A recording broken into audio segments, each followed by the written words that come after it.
Trump's best, smartest people. Such great people.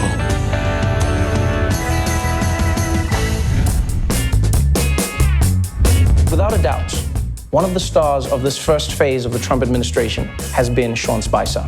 Like, I don't know about you, but I thought this guy was going to be fired in week 1. This is the 2009 memo, and then this one is I've got the 13 here as well, or the 2017 rather, right here.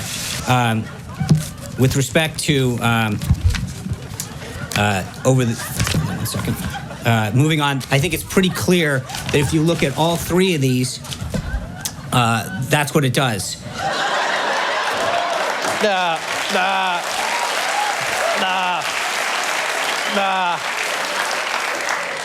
Now, Sean Spicer started off as incompetent, but I gotta admit, he's totally changed his game, you know? I mean, he's still incompetent, but now he does exactly what Trump wants, which is to show complete disdain for the media. You don't get to just yell out questions. We're going to raise our hand like big boys and girls. I'm actually asking Cecilia's question if you could be as polite as not to interrupt her. This isn't a sit around and play patty cake kind of conversation. Can you stop interrupting other people's questions? Hold on. I'm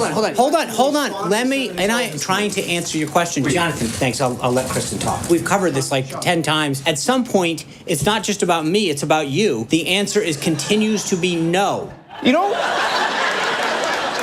he looks less like a press secretary and more like an overworked kindergarten teacher, you know? He's like, hey. Last week, Ben Carson was confirmed as the new Secretary of Housing and Urban Development, or as President Trump calls him, the Secretary of Blacks. Now, as is customary, the Secretary gave his first official speech to lay out his vision.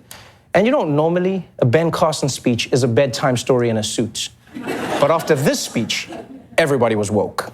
A sharp reaction to Ben Carson's remarks. The housing secretary under fire for comparing slavery to immigration.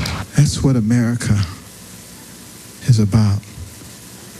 A land of dreams and opportunity. There were other immigrants who came here in the bottom of slave ships, worked even longer, even harder for less. Look, I love Ben Carson, but calling slaves immigrants is like saying, it's not kidnapping, that person just got a free vacation in a basement. So obviously, everyone jumped on Ben Carson for this, and like a surgeon who forgot his sponge in someone's stomach, last night, Ben Carson went back in. Slaves came here as involuntary immigrants. If you come from outside to the inside, you're an immigrant. I think people need to actually look up the word immigrant. Okay, Ben Carson, challenge accepted. Let's look up the word immigrants.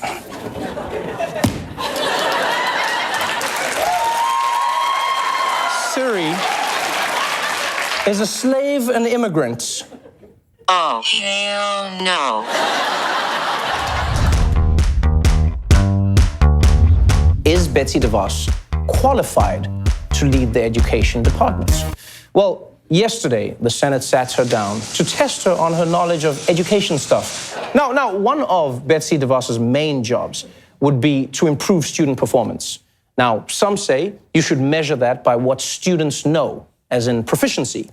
Others say you should measure it by how much students improve, growth. Betsy DeVos, she says, what? I would like your views on the relative advantage of measuring, doing assessments and using them to measure proficiency or to measure growth. If I'm understanding your question correctly around proficiency, I would also correlate it to competency and mastery, so that each student is measured according to the advancement that they're making in each subject area. Well, that's growth.